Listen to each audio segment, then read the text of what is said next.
Welcome back to Penguin Game Day. We're joined once again by Doug Phillips, the head coach of the Penguins, as his team gets set for North Dakota, a new opponent, a new venue, and hopefully some new results, Coach. Yeah, Grand Forks, North Dakota. Never been there and kind of look forward to going. Tell us a little bit about the Fighting Hawks from what you've seen on tape.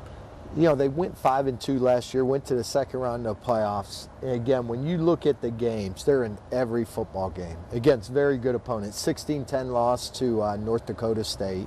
You know, they lost 28-32 against Missouri State, 31-28 against Southern Ill.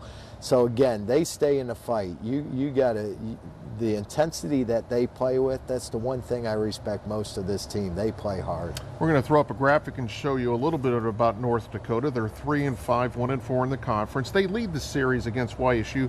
However, the last game was played in 1962. They averaged 26 points per game. Tommy Schuster, their quarterback, throws for 250 a game. And speaking of the Hawks and YSU, again, just a quick reminder, you could see the Penguins and the Fighting Hawks Saturday afternoon at 1 o'clock on our sister station, that is WBCB. The Fighting Hawks and YSU at 1 o'clock. Coach, when did you find the 62 game film to review that tape? You know, I was going through the vault. I just couldn't find that. Were you covering the game back then? No. I'm old, but I'm not that old.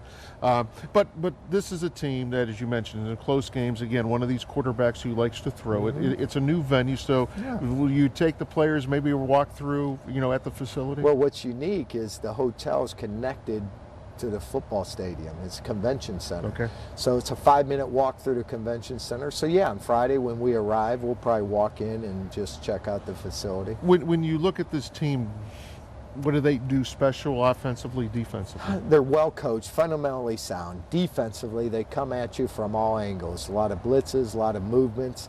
Offensively, the quarterback doesn't take sacks, spreads the ball out between 4 receivers, and I think they have one of the best running backs in Otis Wade. He breaks tackles. His yardage after contact is the best in the league. How do you can't prepare for that, but you've seen running backs of this type before, so does that kind of give you an insight of what to expect? Yeah, it just goes back to what we got to focus, what we can control, and we can control, are we going to be in our gaps and can we make tackles? And we got to finish those tackles. And those are the keys to the game, I'm sure. Those are the keys. And that intensity. Like, we got to match their intensity from kickoff, start to finish. We got to match their intensity. So the perfect game plan would be to score early, maybe take the crowd out of the game? Yeah, and that's another thing, being an indoor stadium, how big the crowd noise, so we got to control that. And we want to score, we talk about offensively, first downs equal touchdowns. If we continue to get first downs on the drive, usually the result is a touchdown. Well, Coach, we wish you the best of luck on Saturday against the Fighting Hawks. Safe travels to Grand Forks, North Dakota. Thanks, Dana. All right, we're going to check around the rest of the Missouri Valley Conference before we say goodbye to Coach Phillips. Some other games this weekend as well that are of interest. Northern Iowa is at Illinois State. Missouri State travels to Southern Illinois.